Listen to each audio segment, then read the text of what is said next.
What if I told you the single most powerful weapon of the Mongol Empire wasn't their composite bow or their peerless horsemanship? What if it was a bag of powdered meat and a flask of sour, fizzy milk? Welcome to 10-Minute History. I'm your host, Jake Sullivan, and today we're diving deep into the secret that fueled the largest land empire in human history, the diet of the Mongol horde. When we think of armies, we think of tactics and generals, but history is often decided by something far less glamorous: logistics. How do you feed thousands of soldiers on the move? For centuries, armies were tied to slow, vulnerable supply wagons full of grain, crawling across the landscape. The Mongols didn't just improve this system. They threw it out completely and replaced it with a living, breathing, self-propelled supply train that allowed them to move with terrifying speed and strike like lightning. This isn't just a story about food. It's the story of how a revolutionary approach to sustenance allowed a nomadic people to conquer the known world. To understand this diet, you first have to understand the land that created it: the vast, unforgiving Eurasian steppe. Picture a high-altitude grassland with brutal winters that could drop to -40 degrees and short, hot summers. It's a place with very few trees, scarce water, and a short, unreliable growing season. Trying to be a farmer here was a recipe for disaster. The only way to survive was to convert the endless sea of grass into energy, and the only way to do that was through animals. This led to a life of constant, calculated movement, following the herds to fresh pastures with the changing seasons. The foundation of this entire world was a group of animals known as the 5 Snouts.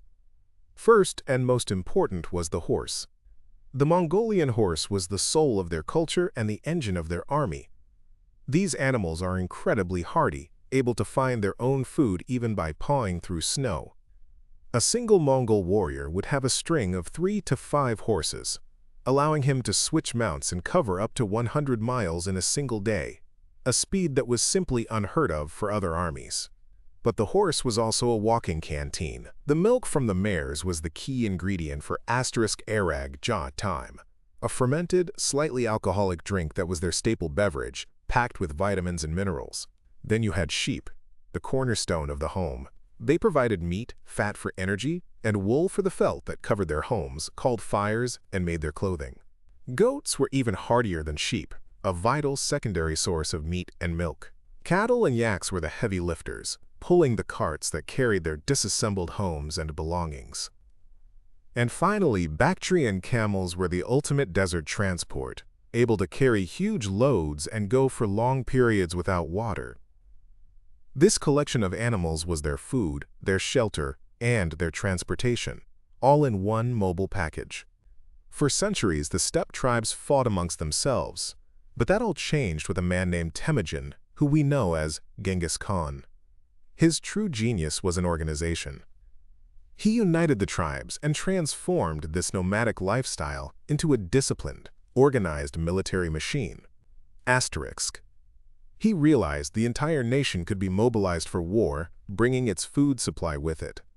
The most revolutionary part of Mongol logistics was that they had no traditional supply train. While European and Persian armies were chained to slow-moving carts of grain, the Mongols brought the supermarket with them. Their army on the march was accompanied by vast herds of sheep, goats, and cattle. This gave them a constant source of fresh meat and milk. It could keep pace with the cavalry, and the animals could graze and replenish their energy as they moved. But the true star of this living supply system was the horse, and specifically, the mare's milk. This milk was collected in a leather bag and churned constantly, often just by being strapped to a saddle while riding. This fermented the milk into Airag, a sour, fizzy, and incredibly nutritious drink. It was packed with vitamins, especially vitamin C. This was a huge deal. In a diet that could be almost all meat, Airag prevented scurvy, a disease that devastated other pre-modern armies and navies. A 13th century friar, William of Rubruck, traveled to the Mongol court and described how it was made, noting that after churning, it, quote, begins to boil up like new wine and to sour or ferment. Now, what about that famous story of Mongols drinking horse blood?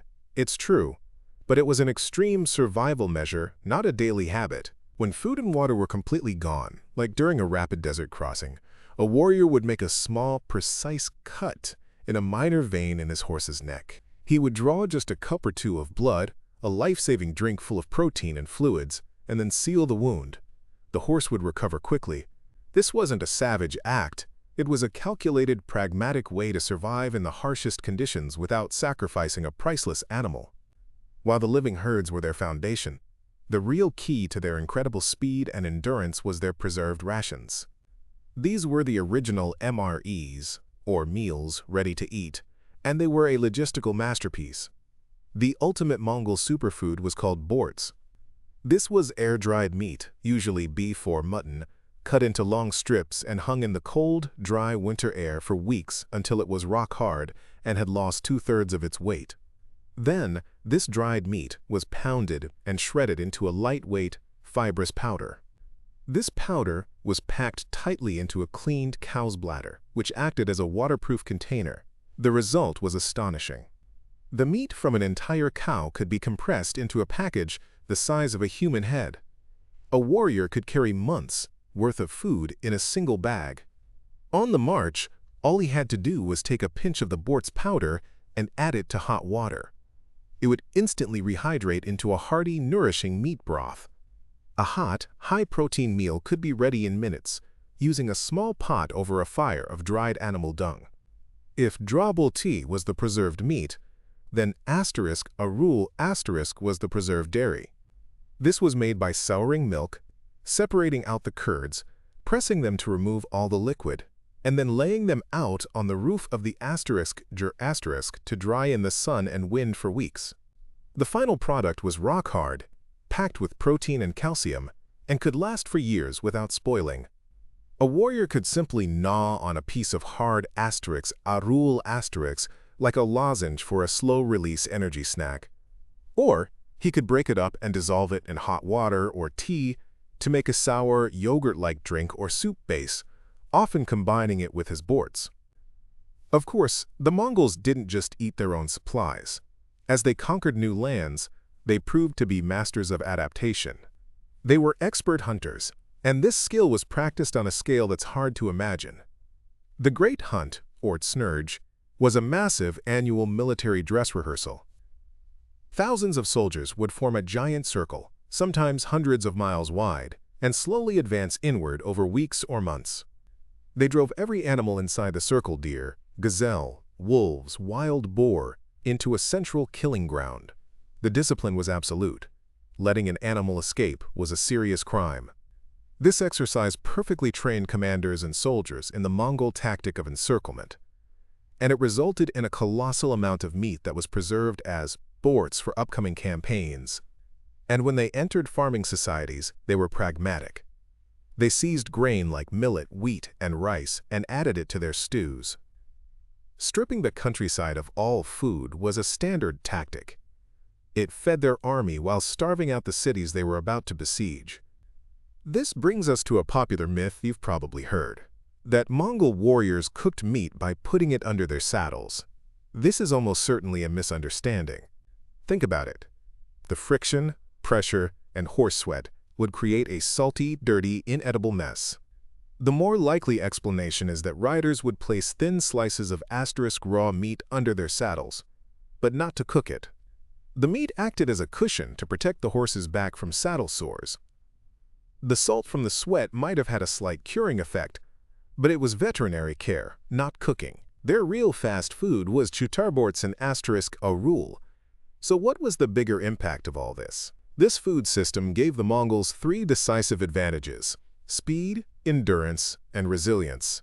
By getting rid of the baggage train, their armies could move at a shocking pace, appearing before enemy cities before anyone even knew they were coming. As one Persian historian famously wrote of their arrival, "They came, they sapped, they burnt, they slew, they plundered, and they departed." That kind of speed was only possible because their food moved as fast as they did. With months of preserved rations, they could operate deep in enemy territory for years at a time, performing complex maneuvers that were impossible for a traditionally supplied army. The conquests this diet enabled led to the Pax Mongolica, or Mongol Peace, a period of stability across Eurasia. They secured the Silk Road And for the first time, goods, ideas, and tastes flowed freely between East and West. This led to a massive culinary exchange. The Mongol love for mutton and dairy influenced cuisines from Persia to Russia. The spread of dumplings from Turkish manti to Chinese jiaozi is often linked to these Mongol-protected trade routes. Even the simple, communal cooking method of boiling everything in one pot is thought to be an ancestor of the modern Chinese hot pot. In the end, the diet of the Mongol horde was so much more than a menu. It was a strategic weapon. It was a brilliantly sophisticated system of mobile logistics that perfectly combined their environment, their culture, and their military ambitions. The legacy of this diet lives on. In rural Mongolia today, gonmois and Aaruul are still staple foods, and Airag is still the national drink. The strategic principles are also timeless. A Mongol warrior with his lightweight, high-energy rations was the 13th century version of a modern special forces operator. The U.S. Army's M.R.Es are a direct descendant of the same strategic need that produced Borts *, the need to keep a soldier fed and mobile, far from home. The story of the Mongol diet proves a fundamental truth of history. An army marches on its stomach, and the Mongol army, fueled by powdered meat, dried cheese, and fermented milk, had the most efficient and powerful stomach of the medieval world. So what are your thoughts on this? Let us know down in the comments. If you found this interesting or learned something new, please give this video a like, and don't forget to subscribe to 10-Minute History for more deep dives. Thanks for listening.